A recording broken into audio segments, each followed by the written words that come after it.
Hi, everyone. Welcome to GRATITUESDAY. My name is Raina, and I am a recovery coach here at Capital Recovery Center. Every Tuesday, we like to talk about things such as gratitude and recovery, wellness, self-care, those types of things. So today, we are going to be talking about boundaries in recovery, what they are, how to set them, and why we need them. So this article comes from mountainside.com. And it starts out by talking about when clients in addiction treatment are working on rebuilding interpersonal relationships, they will likely hear from their clinician. Your family is going to set a boundary with you. While setting boundaries is often necessary for families with addicted loved ones, they are not a one-way street. Boundaries in recovery can also be extremely valuable for the clients themselves. For example, I've heard some clients say, my parents have paid for so much of my treatment and they want me to go to family holiday party, but they drink a lot. When they voice this concern to me, I often recommend that the client shares with their parents that they are not ready to be in an environment at this point in their recovery. A common reply is, but I feel like I can't disappoint them anymore. My advice to anyone experiencing this is if they feel the gathering is not a safe place to be, it is perfectly acceptable to vocalize that. They don't need to feel comfortable. The family should appreciate the person in recovery is communicating openly about their feelings and taking steps to safeguard the progress they made in treatment. It's very, very important to communicate. You want to let people know if you're in a situation that you're uncomfortable with. Maybe even have someone that can kind of be like your wingman in case you need a way out. Just different things to make sure that you're not putting yourself in a harmful place that could jeopardize your recovery, especially early on. And because it can be very, very tempting when we're new in recovery to be at a party where there's alcohol, and, still having that urge to drink or use, there's too much temptation there. So for any reason you ever feel like you are not comfortable, you're not ready to do something, you're not ready to go somewhere, it is perfectly acceptable to voice that concern. And hopefully you will have people in your life and in your support group that understand that and accept that and honor that, request. I know for myself personally, my parents were really great. If I was not ready to do something, I was not ready to go somewhere, they never forced me. They never made me feel like, I had to, because they wanted me to succeed. And, forcing you to go into a situation that is harmful recovery is, just a setup for disaster. So please, always voice your concerns, and just do it in like a calm manner. Because sometimes we can get upset, like, oh, I'm not going, I can't do that. You know what I mean? So you don't want to get like worked up about it. You just simply want to explain, I'm not ready. And like 9 times out of 10, the people are going to be very supportive and understanding of that decision. So first, let's talk about what boundaries are. So a boundary has been a buzzword in the treatment industry. Not everyone knows, however, what it means or how fundamental it can be for someone's overall well-being. By definition, a boundary is a limit which can be physical, financial, or emotional. Other than actually giving up substances and creating a solid aftercare plan, setting boundaries is the most important lesson to learn in sobriety. Boundaries exist to protect one's personal sense of safety and help delineate what one will and will not accept. Without them, a person may let others negatively impact their emotions. So it's not just important to set boundaries about where you go, who you are with, but also what you're willing to accept in your life, mentally, emotionally. A lot of us in active addiction are in toxic relationships. And setting a boundary would be to remove that relationship from your life. I know for myself personally, I was in a very toxic, abusive relationship at the end of my using. And when I came into recovery, that person, I thought that person was also trying to gain recovery and do the right thing. But it became more and more apparent that that wasn't the case. So I had to draw that boundary for myself and that relationship. It's not easy. Like we're already, changing our lives so much, and we tend to hold on to the relationships because we feel that, if like we don't have that familiar thing, that we're losing more than we intended. However, in the long run, you're not actually losing anything. You are gaining, some stability. You are gaining some confidence to stand up and say, this is not good for me, and walking away. So next we're going to say, why are boundaries necessary for people in recovery? Being able to create and maintain boundaries is an essential skill for people in recovery. But many recoil at the thought of drawing a line with their loved ones because doing so can be uncomfortable. At the same time, if a boundary causes the other person discomfort, that is likely a sign that the boundary was needed in the first place. So being able to draw boundaries and stick by those boundaries is not something that comes easily to a lot of us. I know for myself, coming into recovery, while I, got away from the toxic relationship, I was still, doing things that were bringing the wrong people into my life. I was still learning how to change, my habits and my way of thinking. So I was allowing things in my life that I shouldn't have allowed in my life. Because it's hard to change the way that you live. We're already struggling with the fact that, okay, there's, no more alcohol or drugs. So we're learning to live without that. We've also cut out all these people, places, things that were toxic for us that, we can't carry over into our recovery. And now we're learning how to have new healthy behaviors and thoughts. It's a lot. But being able to have some boundaries makes that whole process a lot better.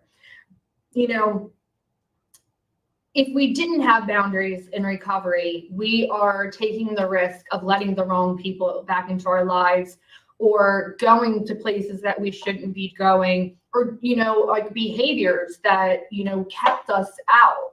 A lot of people come in, and while they get rid of the drugs and alcohol, you're still stealing, you're still sleeping around. We're still acting in those toxic behaviors of the lifestyle of addiction. So it's very important to draw some boundaries for yourself of things that you are not going to continue to allow to from your life in addiction to your life in recovery. So it goes on to say, setting a boundary can empower people with substance use disorders to become attuned to their own needs and stand up for themselves. That's exactly it. It's standing up for yourself and for the things that you don't want in your life anymore. So many have been called selfish during acts of addiction, and as a result, may feel like they have to be hyper-focused on the needs of others after they complete treatment, whether because of their guilt or the belief that they owe people favors. In other words, they misguidedly think they cannot set boundaries because doing so will further their perceived selfishness, perpetuating the shame and guilt cycle. I have a lot of experience with this. I especially with my children. So in my active addiction, I was a very selfish person. I put the drugs, the alcohol first. I put the toxic relationships first, when it should have been my children that I put it first. And when I came into recovery, I, kind of went further than I should have by putting them first. So I allowed, or I overcompensated, I should say, for when I wasn't being the mother that I should have been. And in turn, that created some issues, so I had to readjust. I had to look at how I was approaching these situations with my kids, and where I was allowing, not so much that they were taking advantage, but more so that I was allowing myself to give into things that, weren't a healthy boundary for a parent. So to give an example, like letting one of my kids have, friends over that were a lot older, they probably shouldn't have been around. And instead of saying, no, they can't be here, this isn't, a good, decision on your part, I allowed it to happen because I wanted them, to be okay with me. I wanted them to accept me. And I thought that I had to just do whatever they wanted in order for them to accept me as a mom again, or I would continue to be a selfish person. This isn't true, because it was actually more harmful for my child instead of better. So over the years that I've been clean, I have learned how to draw the healthy boundaries with my children and the ones that are in their best interest. And it helps strengthen them as people and our relationships. So when you have people in your life that, you have let down or have just flat out told you you're a selfish human being, it can be very hard to then stand up for yourself, because we feel like we should just be giving in to them so they accept us and they don't think that we're still being selfish. But caring for yourself and setting your boundary for yourself is not selfish. And hopefully you have people in your life that understand that. And if you don't, maybe they shouldn't be in your life. They should be accepting of your decisions and your choices in recovery that are going to, be beneficial to you. People who are not really your friends aren't gonna, want to accept that because they want you to be, the person you were before because it benefited them. It's a hard balance to find, but it is doable. It takes some trial and error, but it is something that you can achieve. So we're going to talk now about how someone in recovery can create healthy boundaries. To set healthy boundaries, a person in recovery first needs to invest in their own growth and work on themselves both inside and outside of treatment. This could involve seeking out a therapist, getting a sponsor, or completing the 12 steps. Each of these practices can strengthen the person's emotional well-being and sense of self, as well as their ability to deal with conflict or triggers. So yes, when you're in treatment, it's a lot easier to say, okay, like I'm going to do this, because you're just surrounded 24/7 by recovery. But when you get out, that's when the real test comes. That's when, the real commitment needs to happen. So it's really important to, develop a support system, and you can do that with family and friends if you're able to. Again, you can, like I said, seek out extra help, like a therapist. That's something that I do. For the past 6 years, I have been, working with a therapist, and it's been very beneficial to my well-being. Getting a sponsor or completing the 12 steps. I'm part of a 12-step fellowship. I've gone through the steps. I work with a sponsor. I sponsor other women, and it has increased my recovery and my security in my recovery exponentially. Finding something that works for you. If you could be faith-based, like your church congregation, to find that support and love. Each of these things is just going to help you more and more. And you know what? Do more than one. Do all of them if that, you know what I mean? If you feel you need to, because you never know where you're going to find your help. So don't limit yourself on, what you're going to use. to help benefit your recovery. Because I know sometimes you're like, oh, I don't need to see a therapist, I don't want medication, stuff like that. But when we're in active addiction, we do a lot of harm to ourselves, physically, emotionally, and mentally.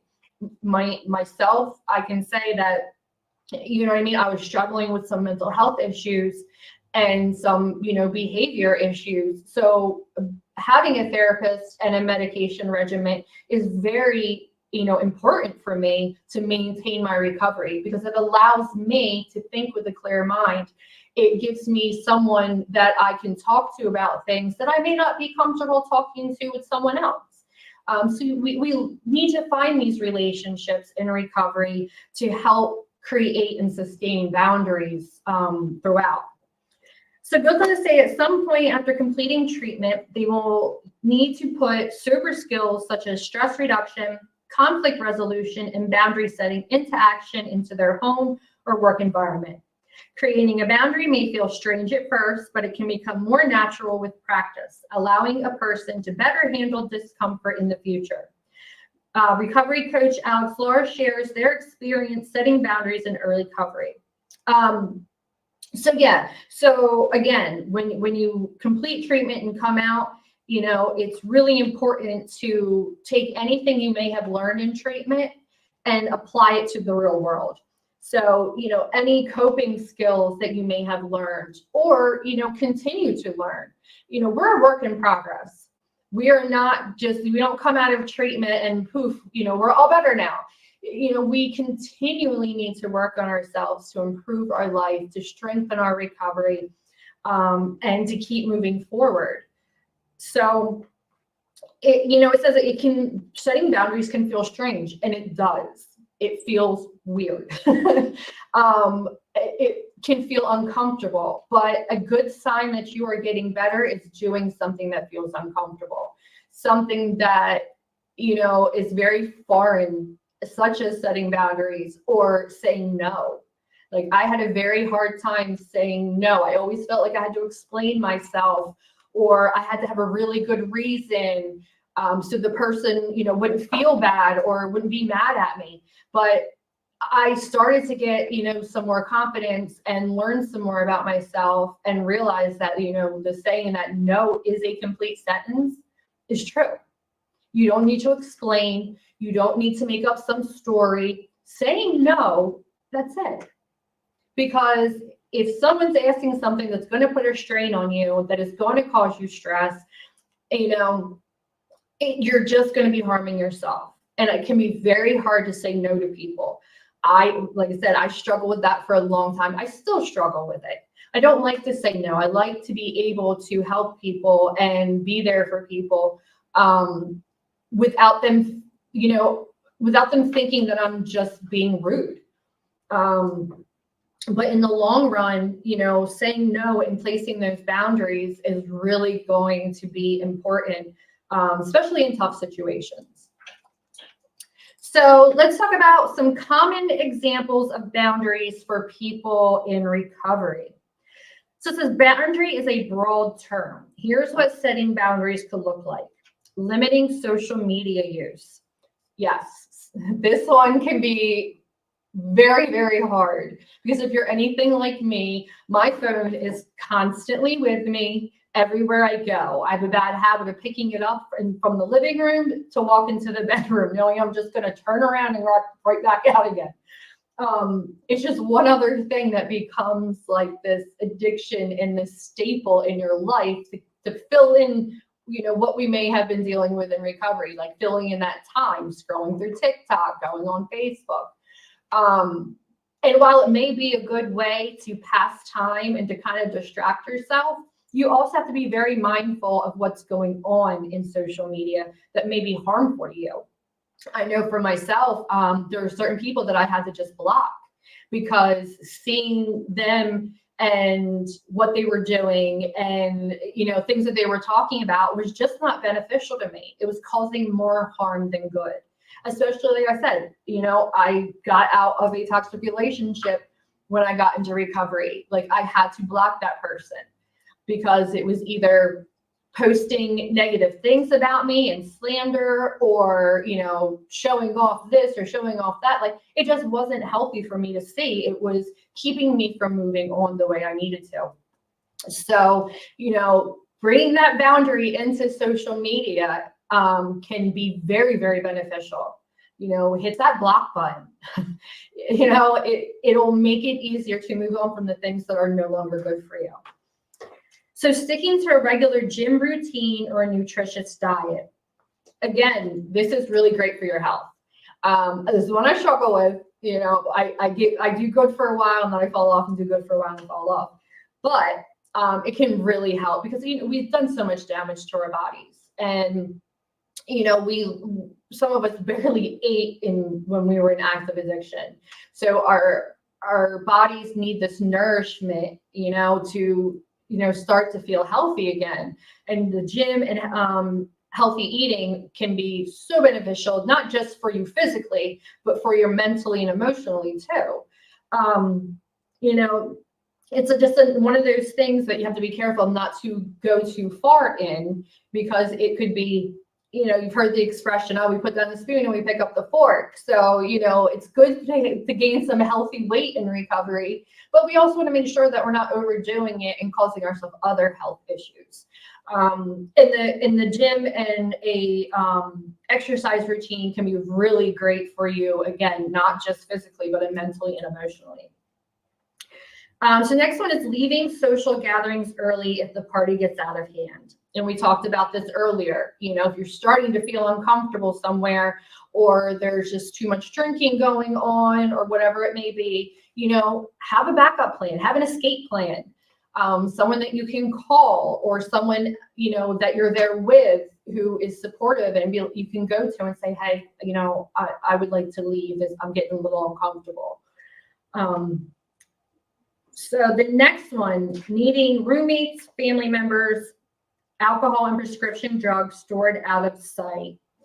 It's so hard to stay clean in a home where drugs and alcohol are prevalent. And I've known people that have done it, and I give them so much credit, because the strength and the recovery that they need to be able to do that is really needs to be strong. It can bring a lot of people right back to using. I've had a client where she did really, really good, and she was great in sober living, but she was right. She wanted to move home, but the parents drank, and, eventually that relapse happened. So, if you're with somebody, you're living with someone who does drink or does have prescription drugs or anything else, asking them to put it out of sight is not, a difficult request. It's a very acceptable request. I know that for a while, my oldest daughter was living with me, and she would like to have a couple wine coolers here and there.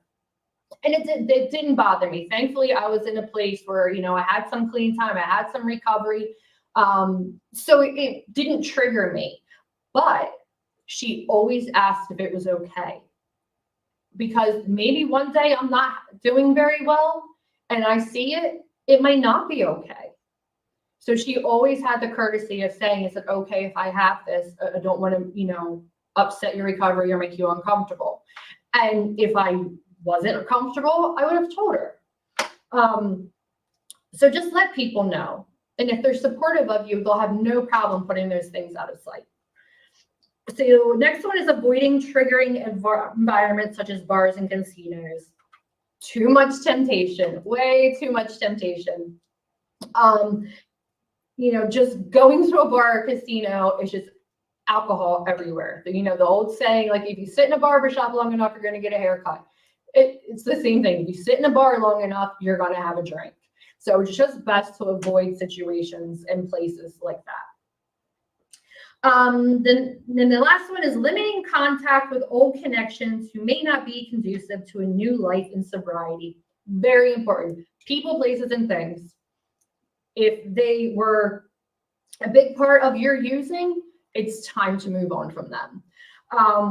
Because if they're not going to be moving in the same direction as you, it's more than likely that you're going to end up relapsing than they are going to end up getting clean.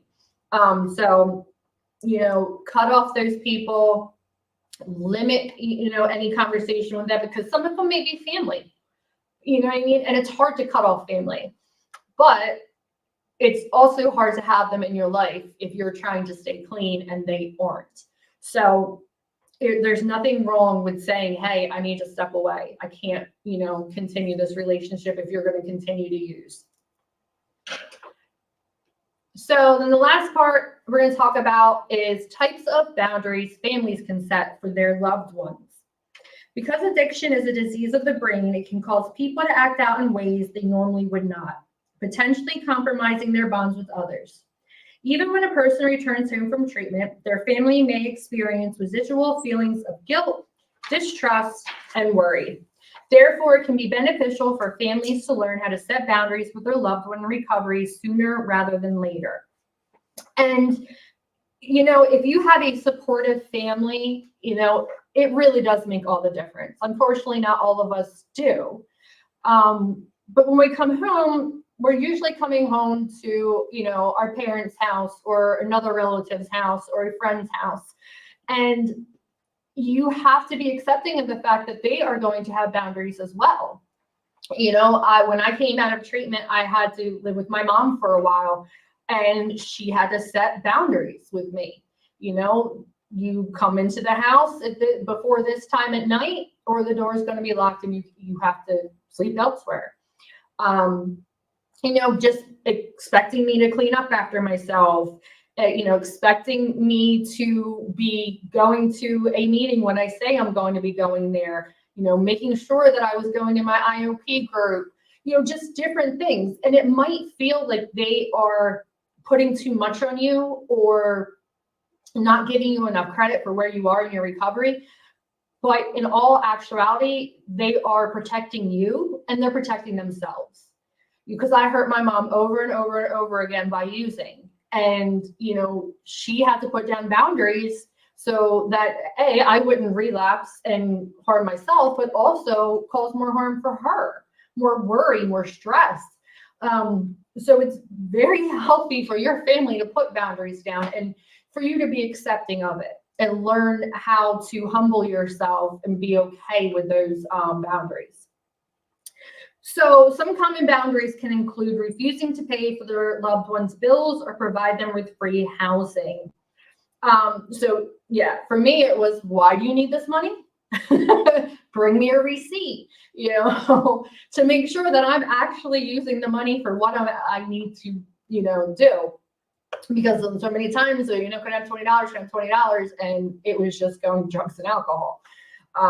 So it's okay for them to say, hey, I'm not going to continue to pay for this. I'm not going to hand you money without, some sort of proof that this is what it's going for. Next one is expecting loved ones to return home by a certain mutually agreed upon time if they live in the same household. Like I just said, my mom was like, you have to be in the house by this time or the door is locked and sorry, you're not coming in. Because she didn't want me coming and going all times, waking her up, waking up her boyfriend. Like, it wasn't fair to them. And if I'm out, that late at night, I'm probably not doing something that I should be doing as somebody who is in recovery. Next one is limiting how much they cook for or clean after their family member out of treatment. So, we can't expect them to just take care of us, right? We have to learn how to be productive people and stand on our own 2 feet. And not only for them not to take care of us, but to contribute to the household. So offering to cook one night, making sure that you clean up after yourself, and offering to do more than that. Like for the longest time when I got clean, like I wasn't working, I did IOP, but I had a lot of time on my hands. So I would vacuum, I would take care of the dishes, just different things to not only make sure that, they're setting boundaries and not letting me take advantage, but also for me to be contributing to the household. Needing a cool down period during emotionally charged conversations to self-regulate. This is a really great thing no matter what the situation is. If you are in any type of conversation, it doesn't have to be, you know, the situation with like one of your family or anything, but things start to get emotionally heated, voices start to get raised. It is perfectly acceptable to stop and say, listen, I need a minute. Let me cool down. You know, whatever the case may be. And when you're both calm and have had some time to think, to come back to that conversation and continue it. And then the last one is requiring their loved one to continue to take the next step of treatment. Again, and that's just important in general. You know, if you come home from a detox or a long-term treatment, doing an outpatient program, meeting with a counselor, going to 12-step meetings, all of these things are really important to continue your recovery and continue those next steps of treatment so that you can create a strong base in recovery. So it's important for families to understand that they cannot dictate someone else's behavior or control them. They can, however, set limits on what kind of behavior they will allow in their home or near other family members. In addition to voicing these needs aloud, families also must uphold and maintain the boundary. They must establish what appropriate consequences should occur if their loved one crosses a line. Otherwise, the boundary is ineffective. And listen, I learned that with my kids. You can't do this, you can't do this, you can't do this. And be like, all right, just fine, go do it. That doesn't work. You know what I mean? Like my boundary just went right out the window. It's the same thing when you come home from treatment and you're early on in recovery. Like it is very important for family members to set those boundaries and maintain those boundaries for both of you. So boundary setting is an acquired skill, but one with immense payoff. It is a form of self-empowerment that fosters feelings of pride and comfort when done correctly. Voicing personal needs and priorities to others can seem daunting, but this is critical to maintain healthy relationships and shared expectations with relatives, friends, and even employers. So yes, boundaries are very, very important. Again, it's hard to start putting them in place. But with practice and some patience and some humility, it gets easier over time. And, you know, if you're in recovery and you're doing some work to further your recovery, it'll start to get easier as you go regardless. So I'd like to thank you for joining us today. As always, please, we'd love to have you come into the center. You can join in our meetings in person. We'll always, you know, online. And if you need help with any of the things that we talked about in this meeting today, please don't hesitate to reach out to us or come in and talk to us because we're always here to help. So thank you, and we'll see you.